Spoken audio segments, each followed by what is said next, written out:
À toutes et tous, bonjour. Je ne suis pas grand, n'est-ce pas? Donc il faut adapter le micro. Je suis venu pour être servi et pour vous asservir.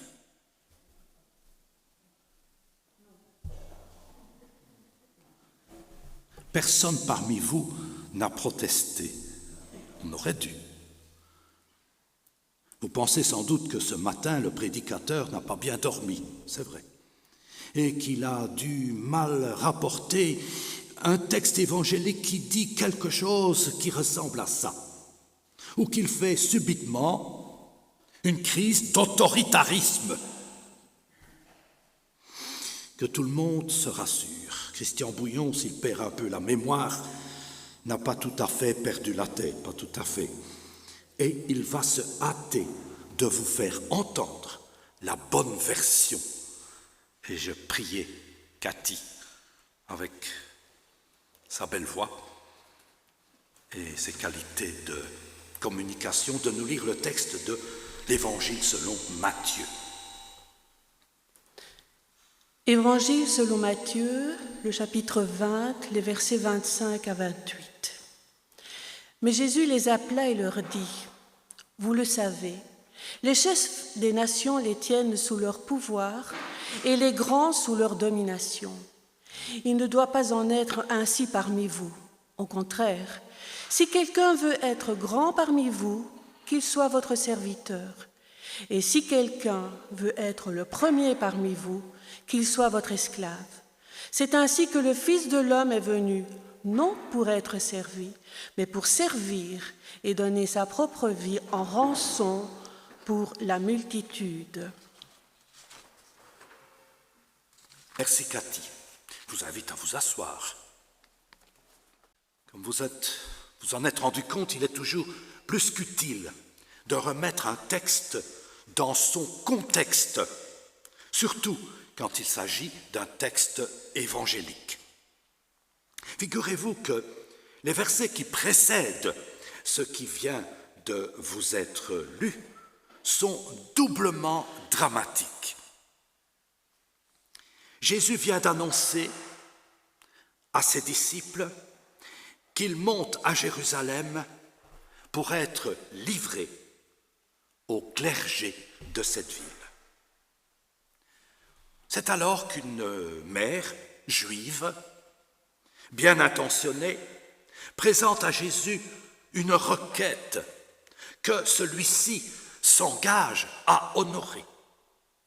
La mère de Jacques et de Jean, c'est d'elle qu'il s'agit, souhaite que ses fils soient assis, l'un à sa droite et l'autre à sa gauche. Il n'est pas nécessaire de lire la suite pour deviner comment vont réagir les autres disciples. C'est alors que le maître tient à mettre les choses au point.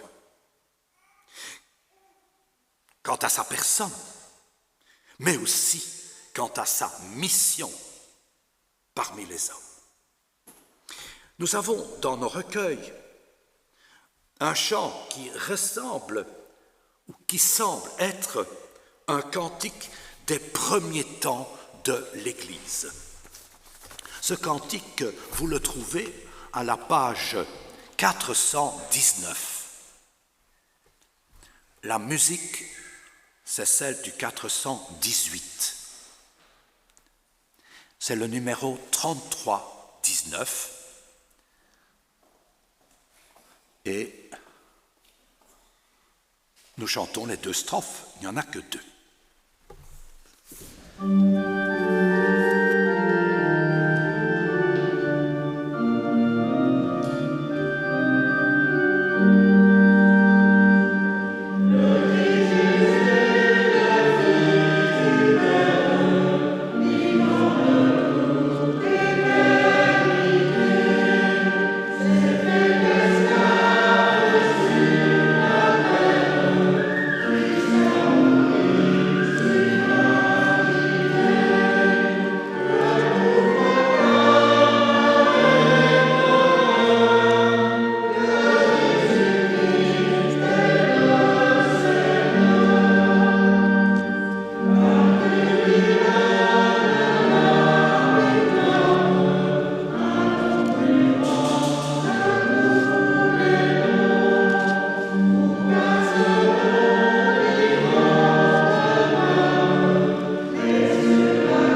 Vous aurez reconnu dans les paroles de ce chant une adaptation d'un passage de l'épître de Paul aux Philippiens, chapitre 2, versets 6 à 11. Dans ce qu'il est convenu d'appeler les chants du serviteur, il y en a 4, le prophète Ésaïe évoque celui que le Seigneur appelle pour faire entendre sa voix, rétablir le droit, mais qu'il présente comme son serviteur. Nous entendrons maintenant un extrait de ces chants du serviteur, Ésaïe, chapitre 42. Donc Ésaïe, chapitre 42, les versets 1 à 4. Voici mon serviteur que je soutiens, mon élu que j'ai moi-même en faveur. J'ai mis mon esprit sur lui. Pour les nations, il fera paraître le jugement. Il ne criera pas, il n'élèvera pas le ton, il ne fera pas entendre dans la rue sa clameur, il ne brisera pas le roseau ployé, il n'éteindra pas la mèche qui s'étiole. À coup sûr, il fera paraître le jugement. Lui ne s'étiolera pas, lui ne ploiera pas, jusqu'à ce qu'il ait imposé sur la terre le jugement, et les îles seront dans l'attente de ses lois. Merci. Nous savons de bonnes sources, dans le livre des Actes des Apôtres, que ces textes prophétiques ont été interprétés comme des oracles messianiques, c'est-à-dire des textes, des prophéties qui annonçaient la venue du Christ, du Messie. Ils sont donc, comme je vous l'ai dit, ils présentent ce personnage comme le serviteur obéissant, méprisé, rejeté et portant à la fois les souffrances de l'humanité et la délivrance des nations. Je suis distrait parce que j'ai de la concurrence. Quelqu'un entre lui aussi avec un sac. Vous n'êtes pas le seul, mon ami, à venir avec votre sac. J'en ai un beau aussi. Voilà, nous vous souhaitons la bienvenue. Vous pouvez un peu baisser votre masque, je vous vois bien. Non, bon, voilà. Je ne connaissais pas ce monsieur, mais c'est l'occasion de le découvrir. André. Bonjour Robert. C'est bien ça, vous s'appelez Robert. Vous êtes repéré, hein? J'ai mon agent de sécurité qui vous a repéré. Ceci pour adoucir ces textes que nous venons d'entendre, qui, comme vous le savez, sont quelquefois assez durs. Hein? Le Seigneur peut se montrer dur avec son serviteur. Et quand on sait qui sera ce serviteur, on se dit, mais qu'est-ce qui se passe? Alors, les premiers chrétiens ont lu ces textes en se disant, mais ces textes, ils parlent de quelqu'un que nous avons rencontré, quelqu'un que nous avons côtoyé et quelqu'un qui s'est mis à notre service. C'est donc avec la foi de ces chrétiens, mais aussi avec la ferveur de nos frères salutistes, que nous exprimerons notre désir à nous, chrétiens d'aujourd'hui, de suivre et d'imiter le serviteur par excellence qu'est notre Seigneur Jésus le Christ. Notre deuxième cantique se trouve à la page 668, c'est le 44-12, et il n'y a que 2 strophes.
J'imagine que parfois, vous vous demandez quel est le culte qui vous remplirait de satisfaction, de joie. Peut-être vous posez-vous une autre question. Quel est le culte qui lui plaît à lui, le Seigneur? Voici un texte liturgique qui nous propose une réponse. Sa lecture va me permettre de me replonger dans le souvenir des premiers cultes que j'ai vécus dans cette église. Je n'ose pas le dire, mais il y a une 60aine d'années. Et oui, c'était un autre personnage qui vit toujours d'ailleurs. Voici le texte. Voici le culte auquel je prends plaisir, dit le Seigneur. Ce sont des chants de louange, des prières d'adoration, des moments d'engouement populaire, bien dans l'air du temps. C'est ça, le culte qui plaît à Dieu. Pourquoi pas? Notre Dieu est très tolérant. Il n'est pas vieux jeu, il sait se mettre à la mode d'aujourd'hui. Mais, selon son prophète Ésaïe, qui n'est pas n'importe qui, il nous fait savoir ceci. Voici le culte qui me plaît beaucoup, dit Dieu par son prophète. Brise les chaînes injustes, dénoue les liens de tous les jougs, délivre ceux qu'on opprime, mets fin à toute servitude. Partage ton pain avec celui qui a faim. Recueille dans ta maison le malheureux sans asile. Couvre celui qui a froid et ne te détourne pas de celui qui est ton frère. Alors, la lumière se lèvera comme l'aurore. Tu appelleras et le Seigneur répondra. Tu crieras et il dira, me voici. Je vous invite à la prière.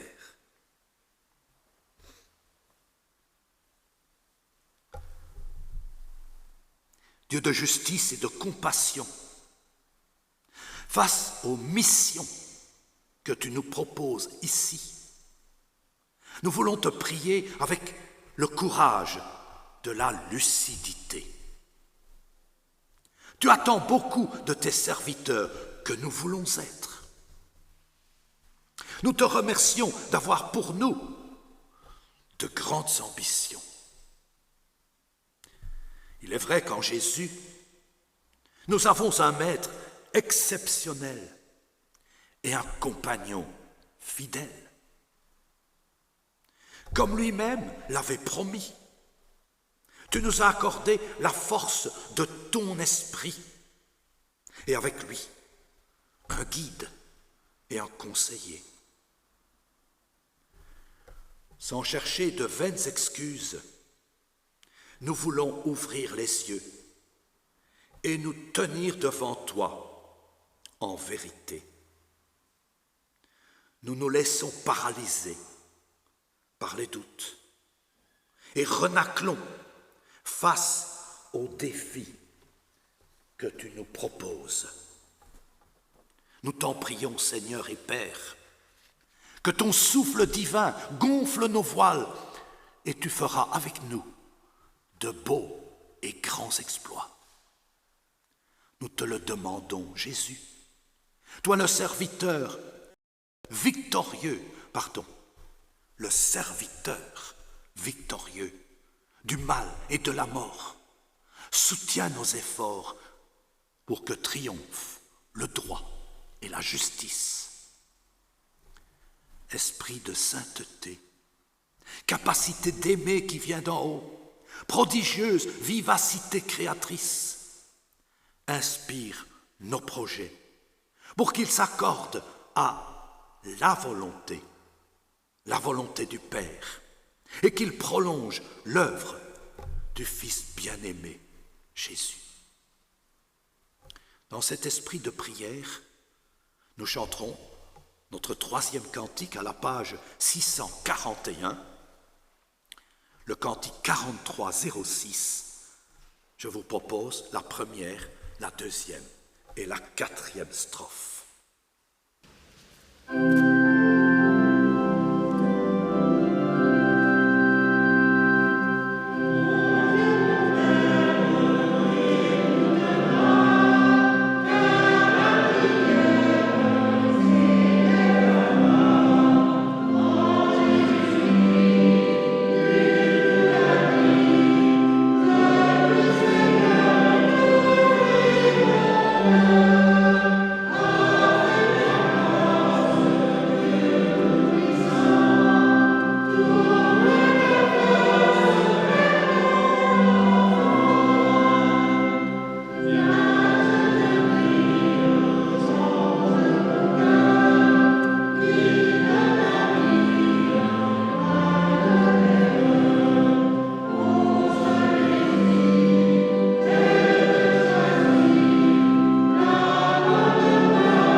Dans la première épître de Jean, nous lisons ceci. Si notre cœur nous condamne, voyez cette culpabilité qui nous suit et qui nous dit « t'as fait ceci ou tu n'as pas fait cela » et qui nous empoisonne et qui nous emprisonne. La bonne nouvelle, c'est que Dieu est plus grand que notre cœur. Et il discerne tout, mais surtout, il pardonne tout. Dieu est plus grand que notre cœur. Il connaît nos faiblesses et nos terreurs, nos doutes et nos hésitations, nos blessures et nos frustrations. Jésus, le Christ, est plus grand que notre cœur. Il a combattu les inquiétudes et les peurs. Il a vaincu celui qui l'a tenté si souvent. Il a guéri les malades de leurs tourments. L'Esprit Saint est plus grand que notre cœur. Il nous assiste dans nos malheurs. Il nous délivre de nos enfermements. Il nous accompagne dans nos tourments. Dieu, le Père, le Fils et le Saint-Esprit, Dieu est plus grand que notre cœur. Il pardonne nos erreurs. Il nous relève de nos abattements et il nous envoie continuellement. Pour lui exprimer notre reconnaissance, il nous suffit de lui faire confiance. C'est notre foi que nous voulons maintenant confesser en disant, ou mieux, en chantant, parce que ça nous permet de le faire harmonieusement et surtout ensemble. Aux pages 960 et 961, au cantique 61, 82, nous chantons la première et la deuxième strophe. Nous croyons en Dieu le Père.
Vous le remarquez dans ce chant, il y a des paroles sur lesquelles il faudrait revenir, parce que ce n'est pas toujours évident.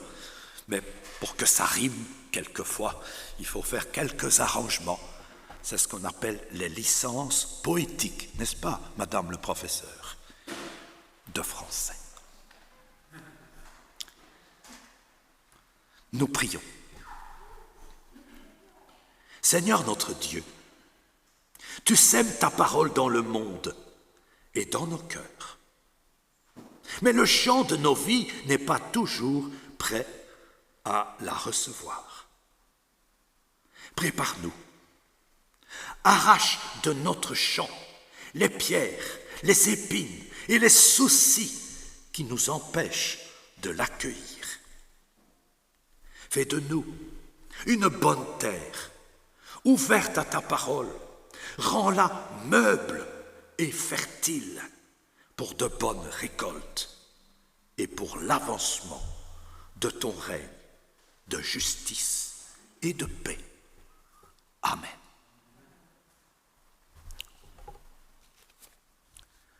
Cet après-midi à 15h, au temple de Mons, boulevard Dolé, il sera procédé à l'installation d'un diacre à charge spéciale. Il y a 2 semaines, il y a eu dans la paroisse de Comines une autre installation diaconale.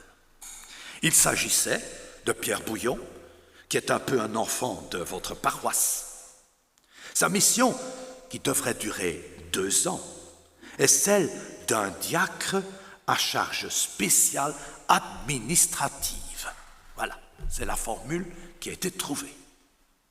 En quelques mots, ce diacre arrive dans une paroisse qui doit être restructurée autour d'un consistoire et d'un conseil d'administration.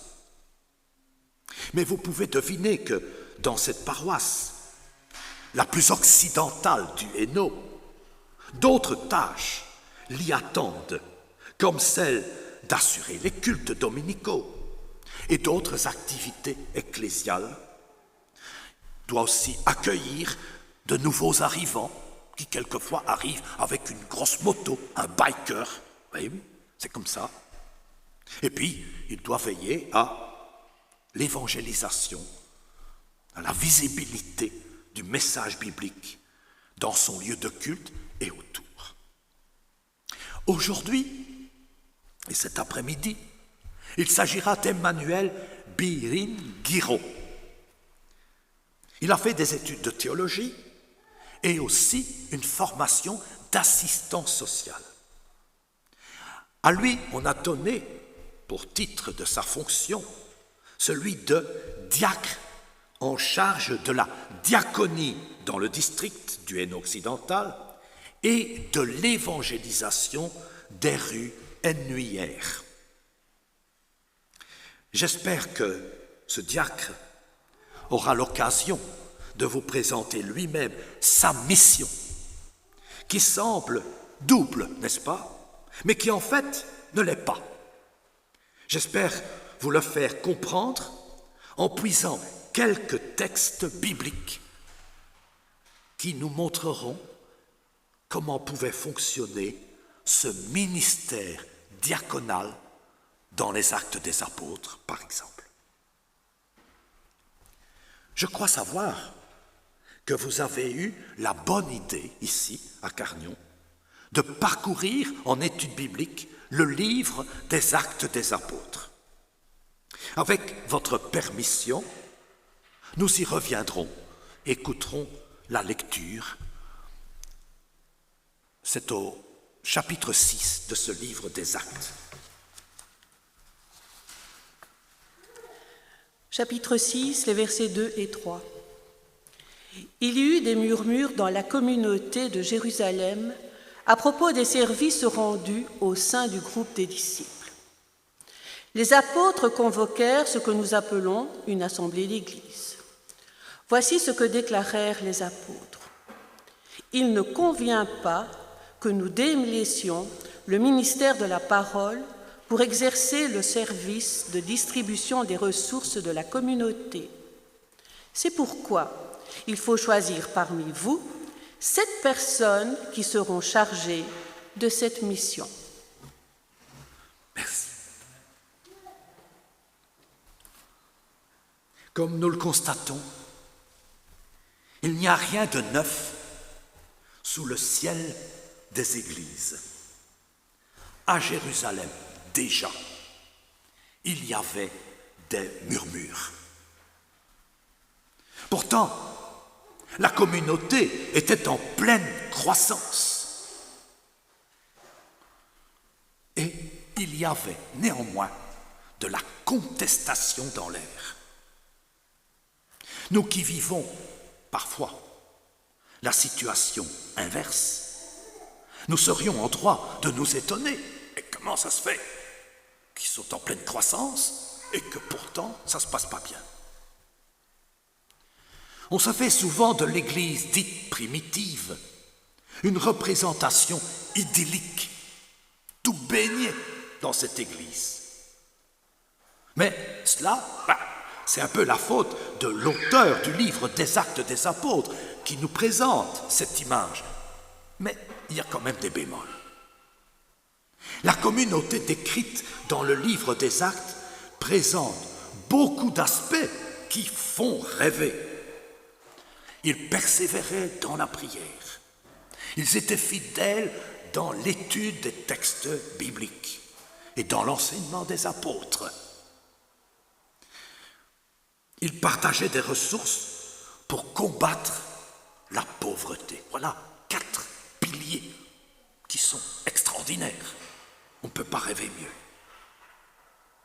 Il y a néanmoins un problème que nous pourrions qualifier de croissance. Le peuplement de cette assemblée semble assez diversifié. Il y a des disciples d'origine juive, bien entendu, on est à Jérusalem, mais aussi des disciples d'origine grecque, païenne, enfin tout ce que vous voulez, mais des gens qui viennent d'ailleurs. Et forcément, il y a une discrimination, c'est inné dans toute communauté humaine, même chrétienne. C'est déjà ce qu'on appellerait aujourd'hui une société multiculturelle. Notez que c'était ça le projet de Jésus, rassembler des gens de toute nation, de toute langue, de toute race. Il disait ça comme ça dans le temps. Cela dans son Église, où il ne devait plus y avoir ni grec, ni juif, ni homme, ni femme, ni riche, ni pauvre, plus de discrimination. Dans les faits, c'est autre chose. Et à cet égard, rien n'a changé, même si on fait des efforts pour faire tomber les barrières qui séparent les hommes. Pourtant, je crois pouvoir affirmer que cette crise de croissance, d'accueil, d'assimilation sera à l'origine d'un nouveau ministère, celui de diacre. Ainsi, si l'on suit la chronologie du livre des Actes, ce nouveau ministère est le plus ancien après celui d'apôtre. Je ne voudrais pas polémiquer, mais le ministère de diacre est bien plus ancien que celui de pasteur. Mais oui, c'est une autre affaire. Hein? On peut donc dire que si Jésus a institué ce qu'on appelle l'apostolat, il a choisi des apôtres et il les a envoyés, c'est ce que signifie le mot apôtre. Eh bien, il se trouve que ce sont les apôtres qui vont instituer le ministère qu'on appelle le diaconat, qui vient d'un mot grec qu'on traduit par service, les gens qui servent. Avec la lucidité que procure le Saint-Esprit, les 12 apôtres ont compris qu'ils ne pouvaient assumer toutes les tâches. Par exemple, il le signale, la tâche d'annoncer la parole. Ils étaient là pour ça. Et puis ils disent, mais nous ne pouvons pas aussi nous charger de l'intendance, c'est-à-dire des services. Comme le fera plus tard la paroisse protestante de Cargnon, celle de Jérusalem a constitué un conseil diaconal. C'est ainsi qu'à côté du collège des 12, il y eut le groupe des 7, chiffre aussi symbolique. Ce qui devrait aussi nous inspirer dans le livre des Actes des Apôtres, c'est ce qui est rapporté à propos de 2 représentants de ce groupe des 7. Il est largement question dans les Actes des Apôtres d'un certain Stéphane, ou on l'appelle plus couramment Étienne. Les habitants de Saint-Étienne s'appellent les Stéphanois. Oui. Le football rejoint la Bible. Pas toujours. Et puis un autre qui s'appelait le diacre Philippe, pas l'apôtre. Il est inutile de rapporter que le premier nommé, Stéphane, fut aussi le premier martyr pour le nom de Jésus. Mais ce que retient surtout l'auteur du livre des Actes, c'est le discours d'Étienne, sa prédication. Dans son chapitre 7, pas moins de 56 versets sont consacrés à ce véritable morceau d'anthologie des prédications chrétiennes. Il y en a d'ailleurs toute une série dans ce livre des Actes. Le livre des Actes, c'est aussi prêcher, annoncer la bonne nouvelle. Quant au second, Philippe, les Actes nous indiquent qu'il fut chargé, lui, de 2 missions. Et figurez-vous que ces 2 missions ne sont pas seulement le service, mais ce que nous appelons, n'en déplaise à certains, l'évangélisation. La première mission s'est déroulée en Samarie, territoire, s'il en est, méprisé par les Juifs. Et on nous dit pourtant que les paroles de Philippe captivaient ses auditoires et ses auditeurs, qu'il avait autorité sur les mauvais esprits et que les guérisons s'opéraient par son ministère. Voilà un diacre comme on en demande beaucoup. Ensuite, le même Philippe fut envoyé sur le chemin de Gaza vers un ministre. Vous savez que le mot ministre veut dire en fait serviteur. Donc, nos ministres, nombreux en Belgique, sont en fait nos serviteurs, puisqu'ils sont les serviteurs de l'État. Donc, ils sont appelés à servir et à pas trop se servir. Tais-toi, Christian. Sois sage. Ce ministre venait d'Éthiopie. Il était venu à Jérusalem. Il avait acquis un rouleau du prophète Ésaïe. Et il le lisait à haute voix, comme on le faisait autrefois. Il ne comprenait pas un texte qui décrivait le sort tragique d'un serviteur que l'on conduisait comme une brebis à l'abattoir, où il était traité injustement et finalement mis à mort. Vous connaissez ce célèbre passage d'Ésaïe 53, autre chant du serviteur. L'Éthiopien se demandait, mais qui était cette malheureuse victime de la méchanceté humaine? C'est alors que Philippe lui a parlé de Jésus de Nazareth. Ce Jésus qui s'est révélé précisément l'homme de douleur dont il est question dans ce texte, le serviteur malmené dont parlait le prophète. Cette conversation s'est terminée par la demande de ce ministre d'être baptisé. Il se trouve que son pays d'origine, qu'il rejoignait, l'Éthiopie, est devenu un des États les plus anciens à devenir chrétiens et qu'il le reste jusqu'à aujourd'hui. C'est un pays chrétien, l'Éthiopie. On ne le sait pas assez.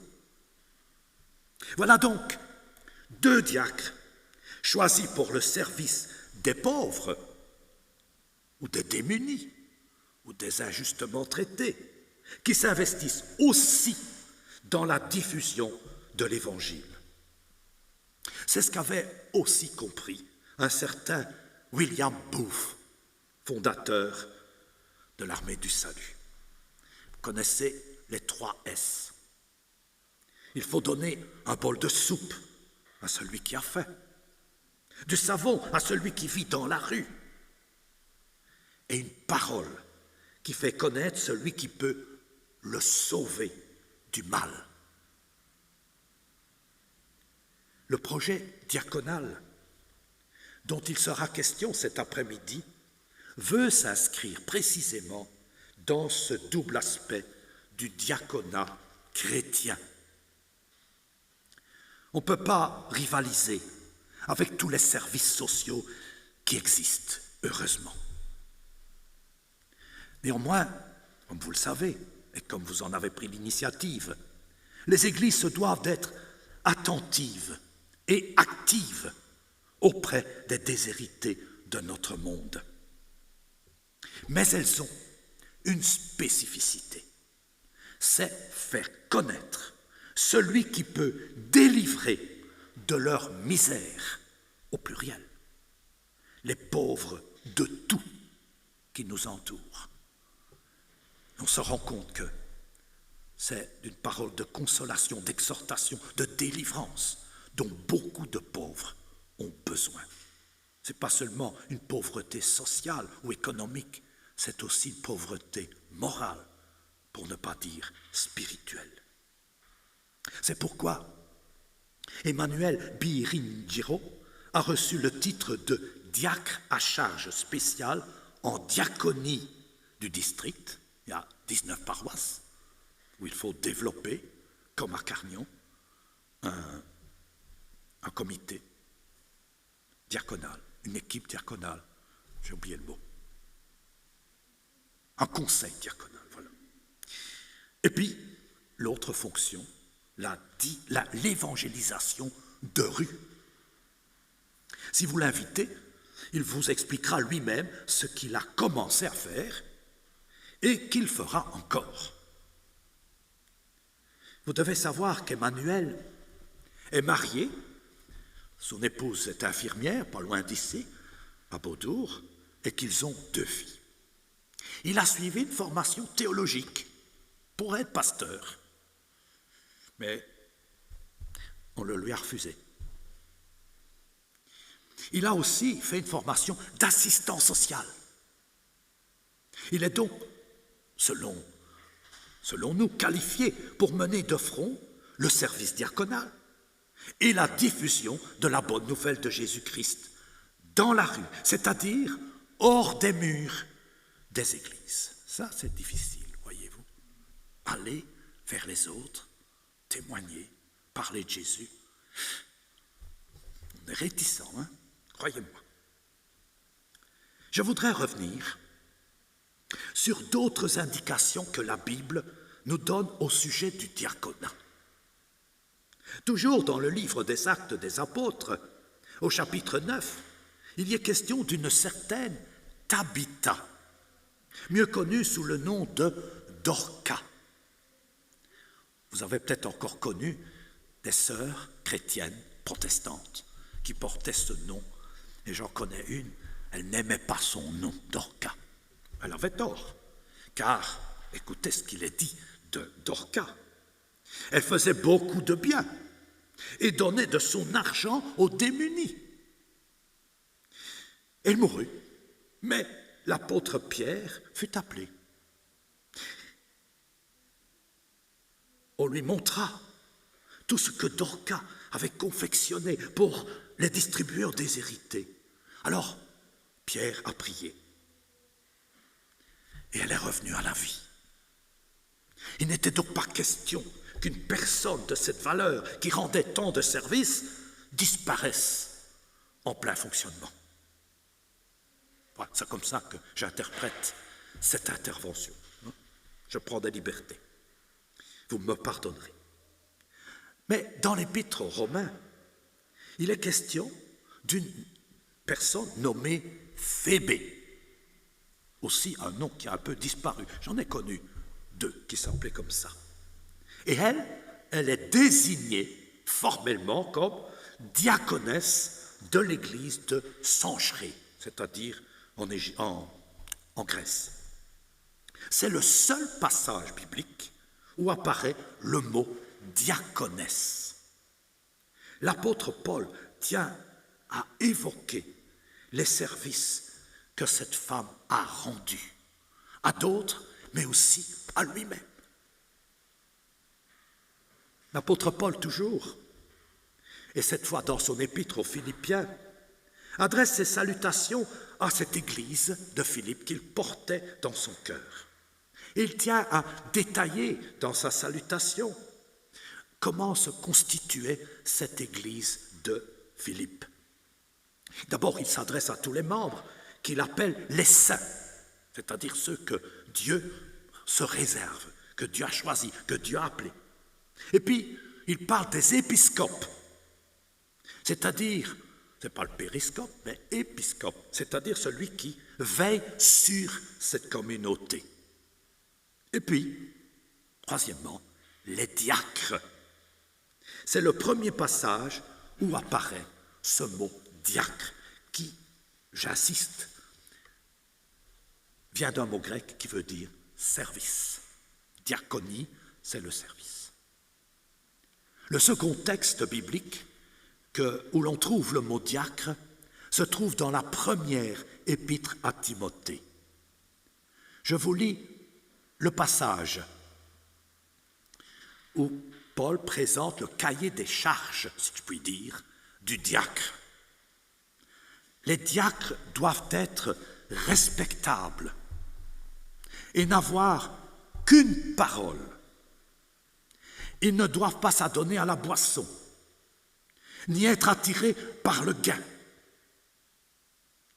Les diacres doivent garder le mystère de la foi avec une conscience pure.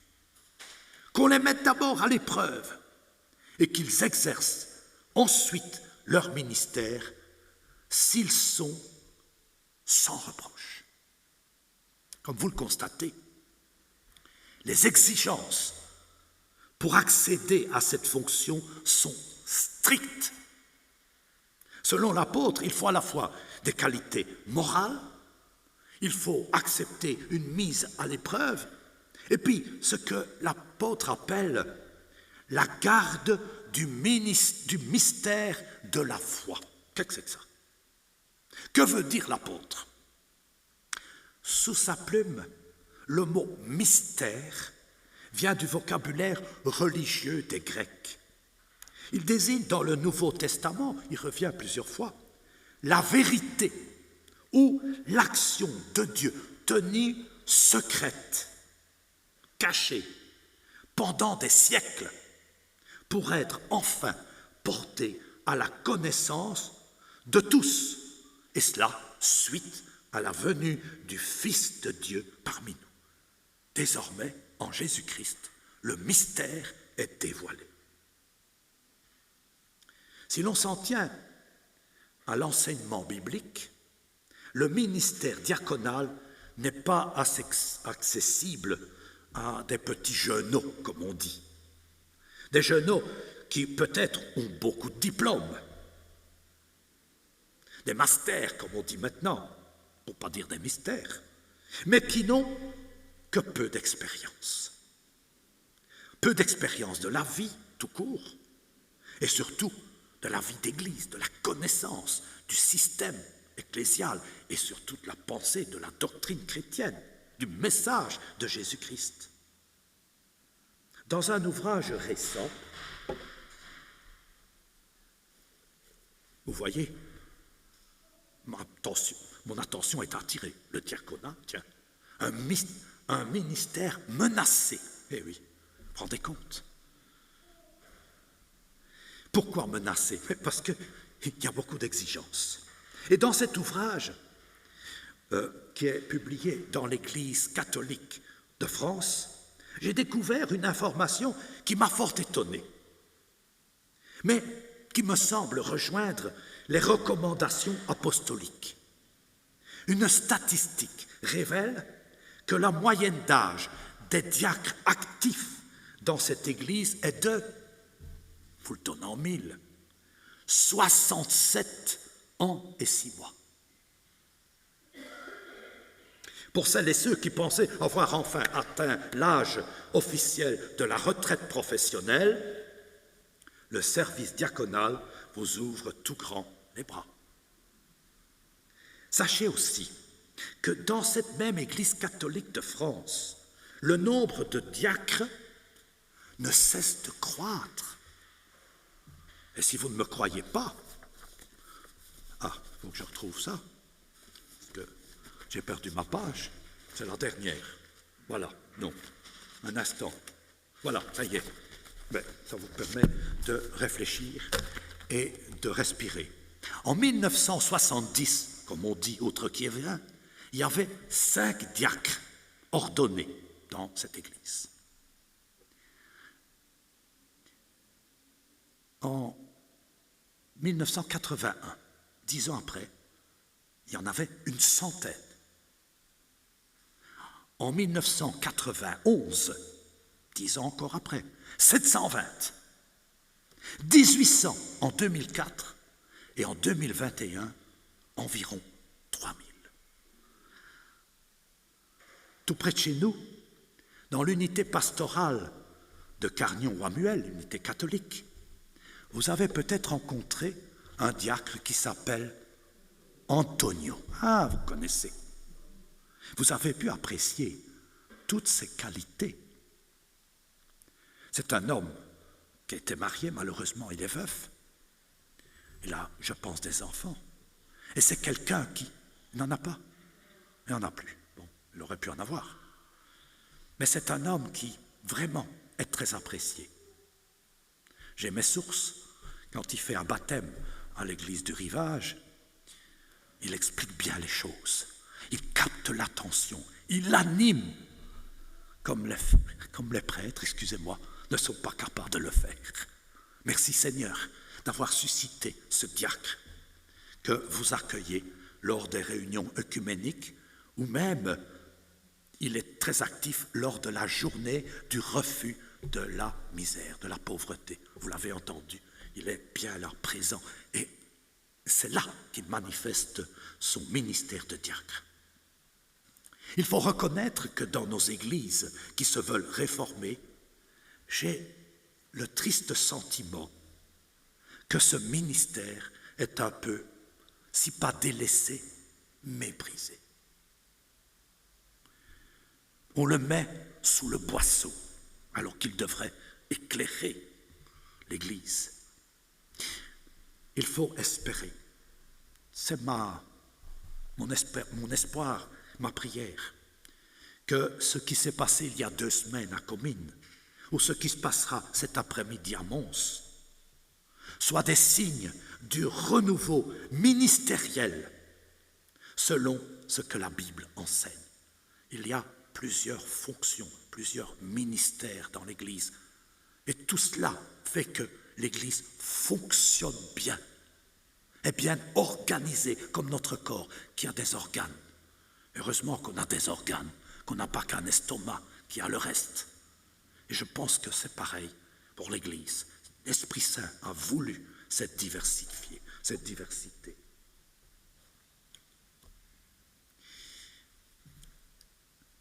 Comme nous allons le rappeler dans la préface à la Sainte Seine, c'est Jésus lui-même qui a institué le ministère diaconal. Mais avant d'entrer dans la Sainte Seine et d'accueillir la sacristine du rivage, entrez, Madame Anne-Marie. Regardez comme elle est élégante. Vous pouvez la regarder et l'accueillir. Elle se sent bien dans votre paroisse de Carnion. Elle arrive pour le bon moment, elle arrive pour l'Eucharistie, comme vous dites chez vous. Nous appelons ça la Sainte Seine. Nous allons prendre une petite pause musicale et nous préparer mentalement et spirituellement à la Sainte Seine.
Celle que Jésus nous a enseignée, à dire tout simplement à Dieu notre Père.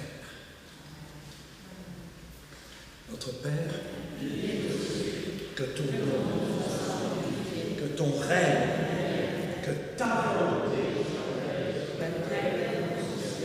donne-nous aujourd'hui. Pardonne-nous.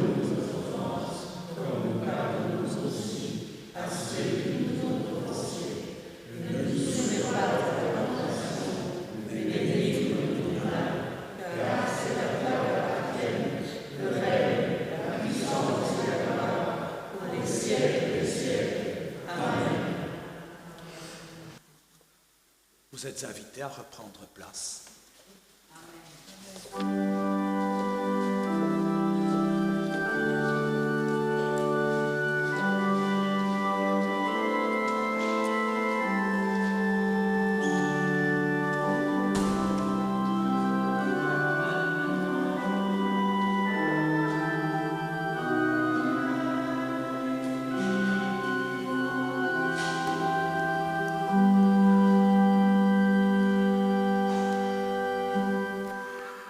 Quelques petites annonces.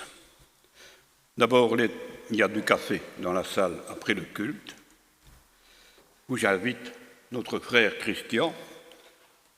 Vous pourrez ainsi lui dire bonjour, ceux qui ne l'ont pas encore fait.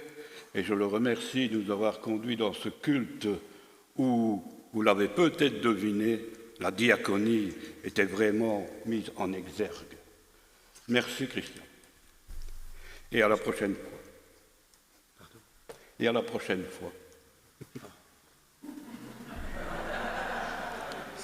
Ben oui. Si vous voulez bien. Parce que... Vous savez, on n'a plus de pasteur pour le moment, il faut des prédicateurs, et lui, c'est un fameux. Hein. Alors, je le connais depuis que je suis né. Ben oui. Les troncs du 19 septembre 2021, dans le tronc central, il y avait 190 €. Dans le tronc pour la diaconie, il y avait 30 €. Et le second tronc de ce jour est destiné à l'entretien général. Quelques dates pour vos agendas. Le consistoire se réunira le 1er octobre, c'est un vendredi à 9h30. Réunion de prière œcuménique. Nous avons décidé en consistoire de faire les prières le premier vendredi et le troisième vendredi de chaque mois, et ce à partir de janvier 2022, mais il n'est pas impossible que ça se fasse plus tôt. Ça, on verra. Les études bibliques. Nous allons... En tout cas, ce vendredi, le premier, il y a réunion de prière à 19h. Vendredi, il y a réunion de prière à 19h.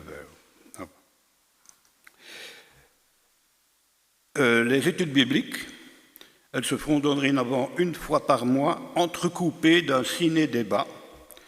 Le ciné-débat, on vous dira la date, et justement aujourd'hui, je vais vous dire que le premier ciné-débat aura lieu le 24 octobre, ici dans la salle à 15h, si c'est confirmé.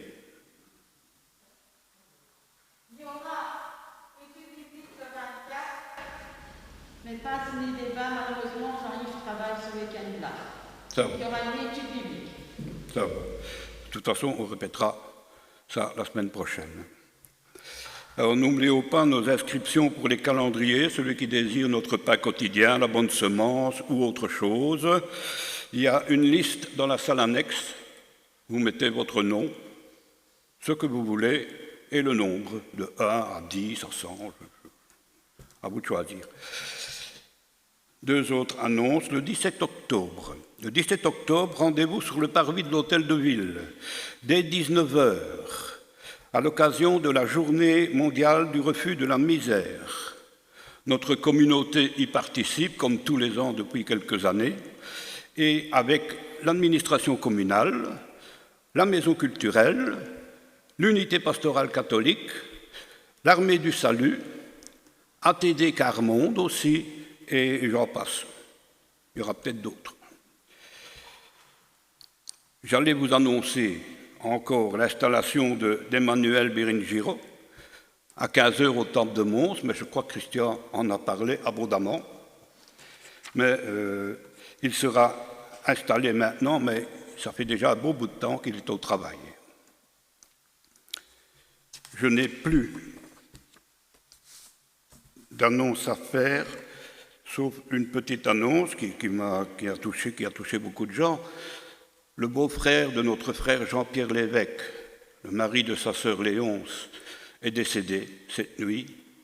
Les funérailles seront célébrées dans ce temple.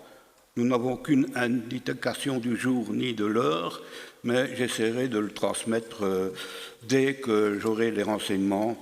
Jean-Pierre va me communiquer tout ça dès qu'il pourra le faire. Et je vous espère très nombreux dans ce temple pour entourer Jean-Pierre et sa famille. Notre dernier cantique se trouve à la page 1004. C'est le numéro 6280. Alors pour le chanter, nous nous leverons, mais nous nous leverons aussi pour écouter une dernière parole d'exhortation et pour accueillir la bénédiction. Dans son épître aux Galates, Paul écrivait ceci: « Aidez-vous les uns les autres à porter vos fardeaux. Vous obéirez ainsi à la loi du Christ Jésus. Dieu pourvoira à tous vos besoins selon son immense richesse en Jésus-Christ. À Dieu notre Père soit la gloire pour toujours. Amen.